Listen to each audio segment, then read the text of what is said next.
It's like your friend who talks about how people that they spoke to were black when it had nothing else to do with the story. Welcome to Ranger Reviews, a web series where we look at episodes of the TV show Power Rangers and then discuss them. Today we're exploring the 113th episode of Mighty Morphin Power Rangers, as well as the first episode of Season 3, titled A Friend in Need Part 1. We begin this episode on an entirely different planet. People are carrying things around as a monster on a horse comes in. A guy named Dex wants to get revenge on someone, evidently. In the command center, Alpha is having issues apparently. Zordon asks what's going on, and Alpha tells him that there was a distress signal coming from his home planet, Edenoi. Apparently, Alpha was assembled there by their leader, Lexian, and now there's no signal of Lexian. He feels that something is terribly wrong. Meanwhile, a weird-ass spider ship is going through space. On board, we see a flying machine with other villains all bowing to their leader, Count Dragon. Meanwhile, Aisha's on the phone with Kim, who is in bed sick with the flu.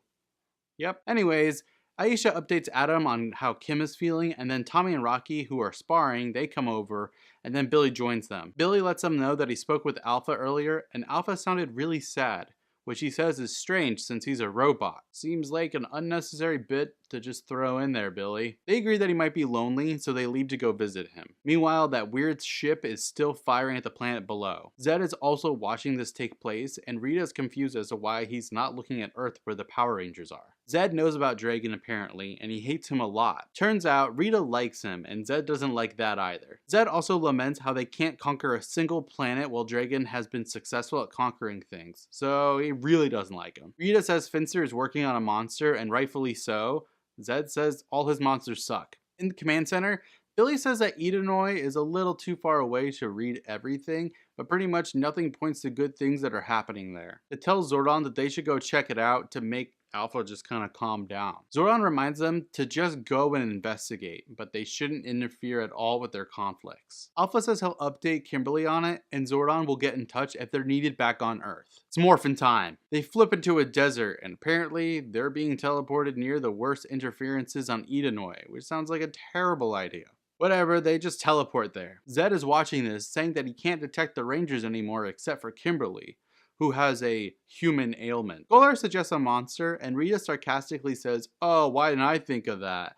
And she goes to check on Finster. Zed suggests that Rita sure is something to Goldar, who laments that she is indeed something. Rita comes into Finster's art studio to kind of bitch and moan about how she needs a monster, and Finster basically says, "Soon, chill." Meanwhile, the Rangers land on Edenoi, hearing explosions that aren't too far away. The ship from before keeps firing at them, and they brace for the explosions. The explosions stop momentarily, and Tommy suggests that they hide behind a rock formation that does literally nothing for cover. Aisha finds the Edenites, calling the others over. Turns out there's poisonous gas under this planet's surface, and they're digging, releasing the gas into the atmosphere. Then the Edenites come onto the scene, saying that the Power Rangers are enemies, and suddenly, one of them transforms into the Masked Rider. Ectophase activate. They all then start attacking the Rangers, who are explaining that they don't want to fight them at all. Meanwhile, Finster comes in to tell Zed and Rita that his new monster is ready, and they demand that he bring the monster in right away to send it down. On Edenoi, the Rangers continue to try to reason with the Edenites, and Aisha mentions Alpha,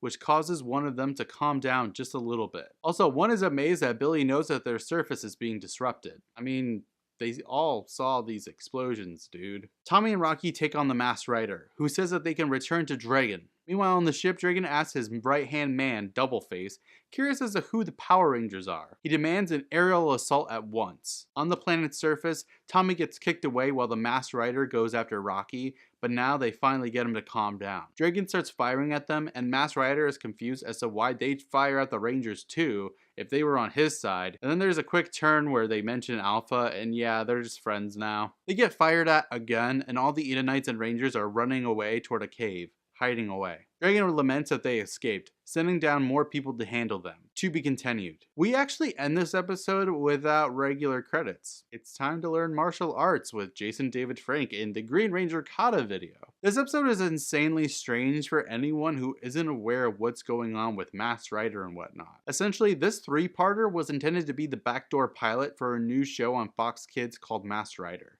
which, like Power Rangers, takes footage from a Japanese television show to make its own stories. Masked Rider was a bit of a flop that only lasted a single season, and it's never even gotten a full-fledged DVD release. Also, why would Kim be in bed throughout most of this episode? Well, that'll be explained a bit later on, but until then, may the power protect you.